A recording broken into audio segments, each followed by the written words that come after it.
बिस्मिल्लाहिर्रहमानिर्रहीम। नाज़रीन, मां शरीफ़ रिन तव्हां ॾिसी रहिया आहियो प्रोग्राम बलदियाती इलेक्शन जे हवाले सां।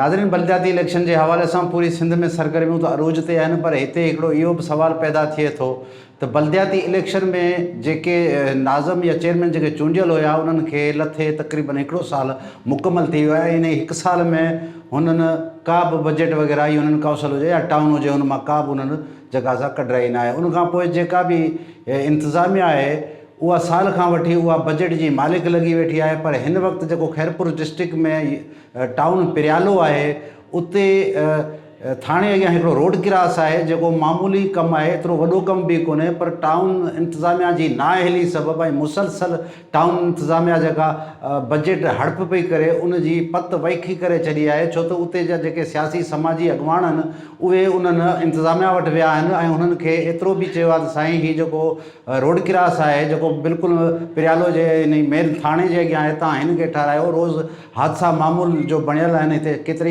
केतिरियूं ई जानियूं जेके से हिते ज़ाया थी वियूं आहिनि, पर हुननि जे कन ते जूं बि नथी सुरे। इन हवाले सां हिन वक़्तु असां सां पिरियालो टाउन मां मौजूदु आहे समाजी अॻुवान वहीद मेमण, उनखे असां प्रोग्राम में शामिलु कयो आहे।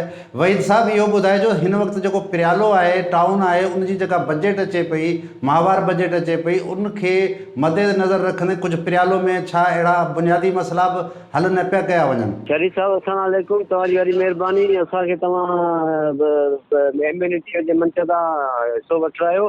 जीअं त असां अर्ज़ु पिया कयूं त असांजे पिरियाले में इहे मेन क्रॉस आहे जेको मुसलसिल मतिलबु टुटल ई रहियो आहे हमेशह, जिते घणा ई झगड़ा बि थियनि था, उन खां पोइ एक्सीडेंट बि थिया आहिनि, पर कंहिं जे कन ते का जोई नथी। जॾहिं असां टाउन ऑफिसर टाउन जे अमले खे दाहींदे अर्ज़ु कयोसीं त बाबा हीउ मसइलो हल कयो, त उन्हनि चयो त असां वटि का बजट ई कोन्हे। बाबा टाउन ऑफिसर खां जॾहिं असां मालूमात करण जी कोशिशि कई त टाउन ऑफिसर हफ़्ते महीने में सिर्फ़ु पहिरीं ऐं 2 तारीख़ ईंदो आहे, पंहिंजी बजट विराए करे हिसाब विराए करे पोइ हली वेंदो आहे। उहो चवंदो आहे, उहो हुनजो इहो चवणो त मूं वटि पैसो आहे ई कोन। पिरियाले जे टाउन में अहिड़ी बजट बि अचे त ख़बर नथी पए त पैसो वञे काॾे थो। त असांखे इहा ज़राइनि खां इहो मालूम थियो त हीअ जेकी कैंपेन हाणे पई थिए पीपी जी, उन में बि मतिलबु त हिसो मतिलबु सरकारी हिसाब सां हिसो छा तव्हां मथी कंहिं बाला ऑफिसर खे शिकायत में का लिखत ॾिनी आहे? हा, घणी बाज़ार में शिकायतूं मौसूल थियूं आहिनि। इन हवाले सां घणी शिकायतूं मौसूल थियूं आहिनि ऐं बल्कि जेके एक्सीडेंट थिया उन्हनि जा बि फुटेज तक़रीबन हलाया विया आहिनि। असांजे पहिरीं एम्यूनिटी जे तरफ़ां उहे बि फुटेज हलाया विया आहिनि ऐं को बि मतिलबु त दादरसी असांजी हिन वक़्तु ताईं नथी रही आहे। मतिलबु इहो आहे त जेके हिन वक़्तु बि टाउन ऑफिसर रखियल आहिनि उहे बि 62 सियासी माण्हुनि जा रखियल आहिनि जेके पीपे जा आहिनि ऐं उहे ई बजट खे हड़प करे रहिया आहिनि। असां पिरियाले सां हिकिड़ो वॾो वेदन आहे जेको असांजो को बि बाइख़्तियार इदारो ॿुधे ई कोन थो। घणियुनि रड़ियुनि जे बावजूद बि असांजो इदारा सुतल आहिनि। एंटी करप्शन इदारो, आर्ट इदारो सभु सुता पिया आहिनि। को बि पिरियाले जी दादरसी नथी थिए। टाउन ऑफिसर पंहिंजी मनमानी बदमाशी करे जेके बि बिल आहिनि कागज़ ज़रिए ॾेखारे, बाक़ी जेको आहे बजट हड़प पई कई वञे पिरियाले। वहीद मेमण साहब, इहो ॿुधाइजो त हिन वक़्तु पिरियाले टाउन जी केतिरी बजट आहे?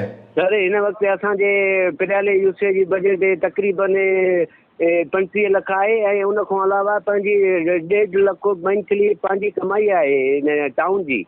हिन वक़्तु उहा अलॻि आहे, 1.5 लख मंथली कमाई अलॻि आहे, 35 लख अलॻि आहे। ॿिया जेके MNA में प्रोजेक्ट आहिनि उहे अलॻि आहिनि, पर हिते टाउन जो जेको बि बजट आहे उन मां को बि हिकिड़ो बि माना कमु न थियो आहे पिरियाले में। अच्छा, टाउन इंतिज़ामिया जो छा चवणु आहे इन क्रास जेको तव्हां चओ पिया? टाउन इंतिज़ामिया मुंहुं लिकाइण जे चकर में आहे। असां वञूं था त असांखे इंटरव्यू ॾियण लाइ तयारु कोन्हनि, असांखे आगाही ॾियण लाइ तयारु कोन्हनि।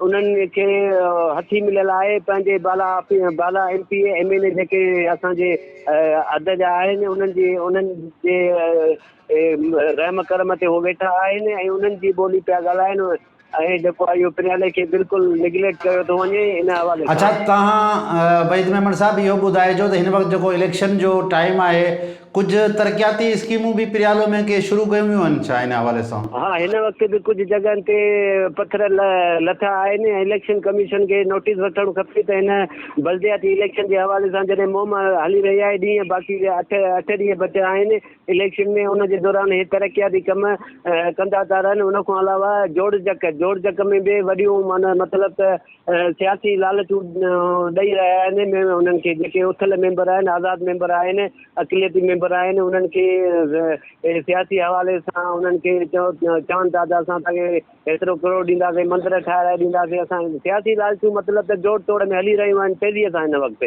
PPA तरफ़ां। वॾी महिरबानी वहीद मेमन साहब, पिरियालो बाबति तव्हां तफ़सीली आगाह कयो। तो नाज़रीन, हिन वक़्तु असां मौजूदु हो पिरियालो जो समाजी अॻुवाण वहीद मेमन, जंहिं असांखे ॿुधायो पिए त हिन वक़्तु पिरियालो जी छा सूरत हाल आहे। बल्दियाती इलेक्शन वेझो ईंदे ई इलेक्शन कमीशन पारां जेके तरक़ियाती स्कीमूं चाहे सिंध गवर्नमेंट जूं हुजनि, चाहे वरी बल्दियाती जेके नुमाइंदा हुजनि या जेका लोकल बॉडीज़ हुजनि, उन्हनि जे तरफ़ां के बि सरकारी सतह ते का बि स्कीम न हलाई वेंदी। पर हिन वक़्तु पिरियालो में उनजी भञकड़ी नज़र अची रही आहे ऐं कुझु जाइनि ते जेके से स्कीमूं वोटनि जे लालच जे लाइ उहे स्कीमूं जारी कयूं आहिनि। ॿिए तरफ़ जेका माहवार बजट आहे टाउन जी जेका अचे पई पिरियालो में, उन जे लाइ बि इहो हिकिड़ो सवालिया निशान आहे। काफ़ी शहरनि खे ॾुखियाइयूं पिणु पेश अची रहियूं आहिनि। ईंदड़ प्रोग्राम ताईं पंहिंजे मेज़बान शरीफ़ रिंद खे इजाज़त ॾींदा। अल्लाह भाई।